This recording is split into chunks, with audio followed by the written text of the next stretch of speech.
Shabbat Shalom, everyone. I have to confess that typically I compose my sermons while I'm sitting there listening to the Torah, and I was a little distracted. And the story I want to tell to begin is not unrelated to the fact that those children who were not my own were so much better behaved for me than I think they would have been for their own parents.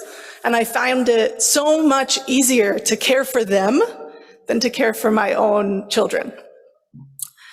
Many years ago, I think about 7, I lived in New York City in a small apartment on the 3rd floor of a building in Washington Heights. And at Pesach time, we cooked an enormous meal in our tiny oven in which the thermostat was broken. So it really only cooked at 500 degrees, and you just had to guess, like, how long at 500 degrees does every item that we're cooking need to be in the oven? So it was called a junior 1-bedroom. It was very small, and it got really hot, and consequently, we left the front door to our apartment wide open. We had a Seder that night of about 8 people, and we were sitting in the living room of our apartment, which was attached to the kitchen, which was basically attached to the front door. Hope you can picture, it's a small area. And the night before, the rabbi at the synagogue where I regularly attended had given a very compelling sermon about what he said was one of the core messages of the Pesach Seder. And that was this statement that we make at the very opening when we say, Halach ma'anya, di achla ahavata ba'ara de Mitzrayim, kol dechifin yetev v'yechul, kol ditzrich yetev v'yifsach. This is the bread of affliction. Our ancestors ate in the land of Egypt. Let all who are hungry come in and eat. Let all who are in need come and join us for the Pesach. Passover is a moment in our story when we are triumphant. We feel that we have been redeemed and saved, and against all odds, that we have autonomy, and that we are not small and afraid and disempowered. And it's in that very moment that we're commanded to throw our doors open and to welcome anyone who is in need. So that night we were sitting at our Seder, and we had only just begun. I think we were about, halfway through the 4 questions. And I looked up, and in my hallway, so this had entered into my home, there was a person, a thing, standing there with a hood over its head, so I couldn't see who it was or what it was, a necklace of bones around its neck, and I will not lie, every bone in my body shuddered. I have never felt the fear that I felt in that moment. Even just telling you about it, I am back at that moment in my house when there was someone who I did not invite who was standing before me. First of all, they looked strange. Like, I had no idea who this was and what they were doing there. And I said, because I was the one who was seated closest to the door, and like this primal fear had come over me, and I said, "Who are you?" And they didn't answer. They just took one step closer. Then I said, "What are you doing here?" And they didn't answer. And at this point, I'm terrified. No one else in the room seemed very scared. They were watching me interact with it. And I got up out of my chair, and I sort of stood like 10 feet away from this thing and said, "What are you doing here?" And they still didn't answer. And I got down on my knees. I said, "Please, please don't hurt us. Like, And I'm running through my head, I'm thinking, oh my God, the rabbi said I'm supposed to welcome them. I don't want to welcome them. Oh God, what is happening? So finally I said, okay, come in. Someone grab me some wine. So they get some wine. I hand it to the creature thing. The people at my Seder table start singing Eliyahu HaNavi, which was obvious to them, but not to me. This person dances, pretends to drink the wine because they don't lift their hood, and they dance out of my apartment. What? So they left, and we moved on with the Seder, and then about 20 minutes later, my guests were like, I'm sorry, what was that? What just happened? And I said, I have absolutely no idea. I don't know what that was. Then they got scared. They were like, that is very strange. Why did that thing with bones around its neck come into our Seder? Why didn't they say anything? So my sister at that moment, who is an artist, revealed this was her stunt. She had found a friend who would be willing to dress up as Eliyahu HaNavi and come to the Seder. Now, what she didn't anticipate was that our front door would be wide open and that they could just walk right in. And that I would have the experience of a complete stranger dressed up as Eliyahu HaNavi coming into my Seder, coinciding with exactly the moment when I felt this deep, faithful urge to be welcoming, and obviously very, very, very afraid. And that's the setup that I wanted to offer this morning for how we think about the point of Pesach, the point of the Haggadah, and arguably the point of our religion and our faith. Because I actually think that this tension that we feel in ourselves between safety and openness, and how that is a part of how we feel as a people in the tension between safety and openness, is the great hope and despair of our religion. I want to look for a moment at a few other instances in the Seder where this tension arises.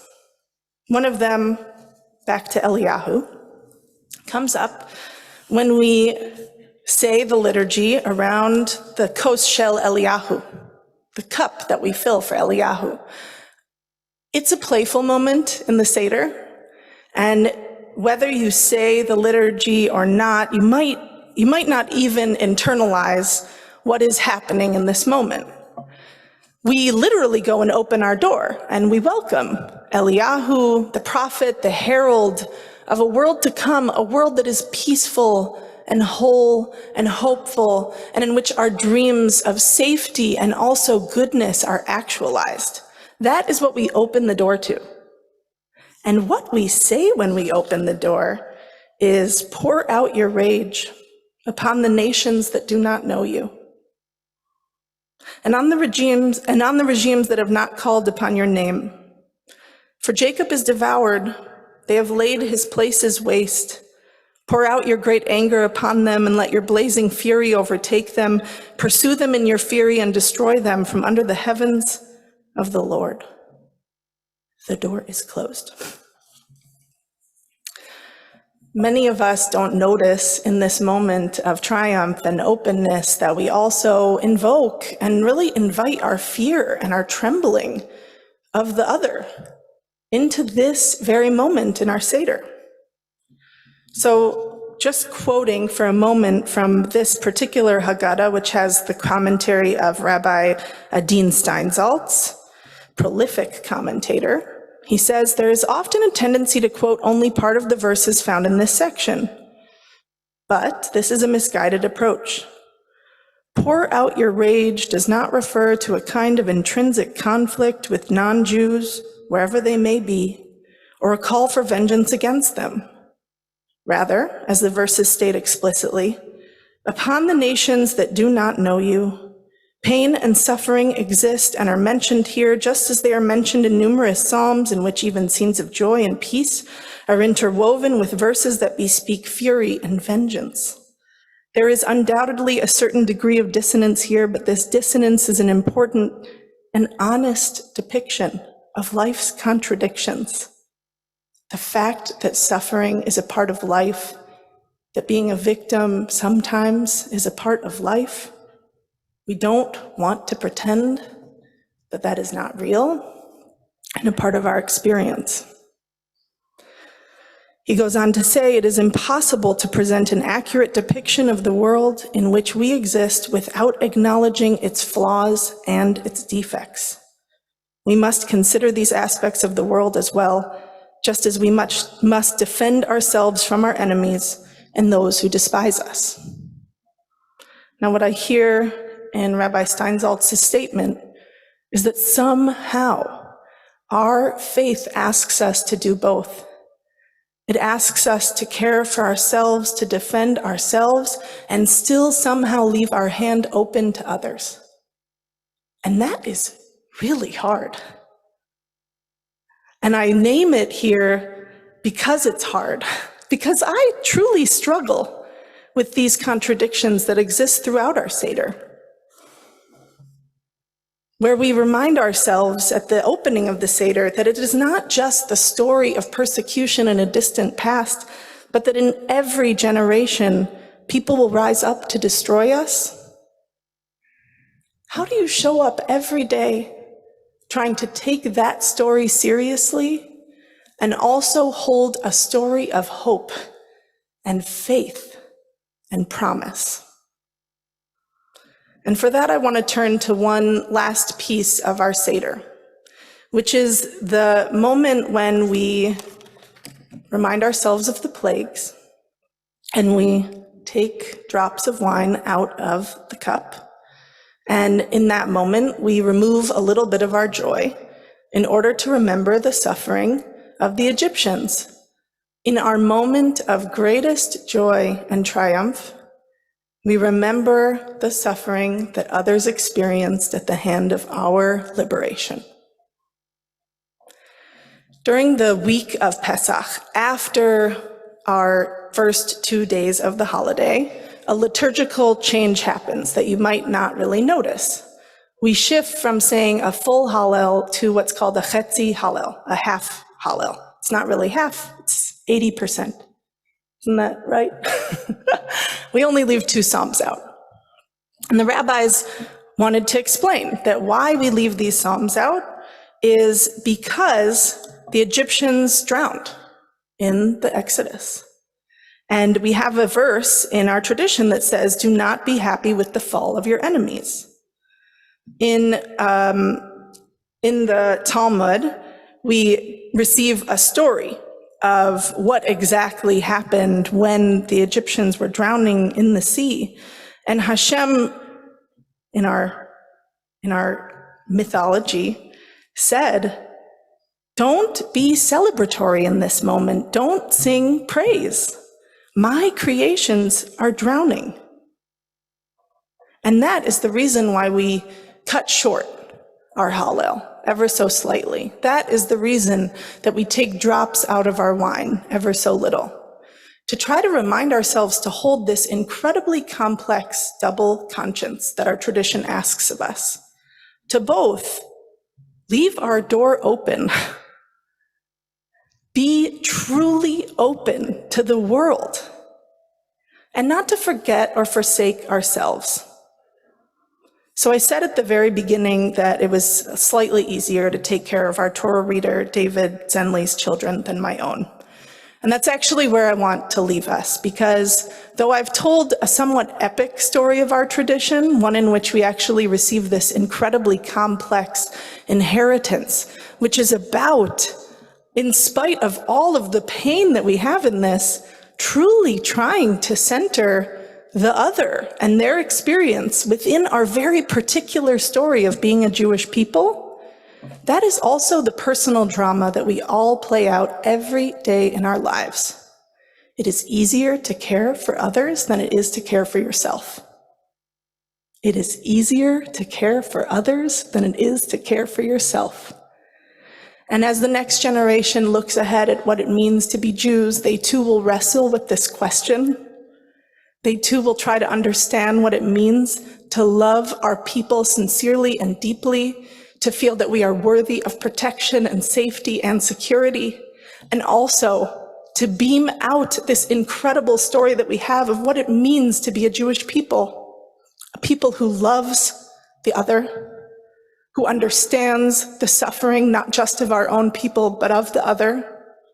And that's the inheritance that we bestow on the next generation. And all of the wrestling that we feel within ourselves and within them is honest, because this is not a simple teaching that we give over to the next generation.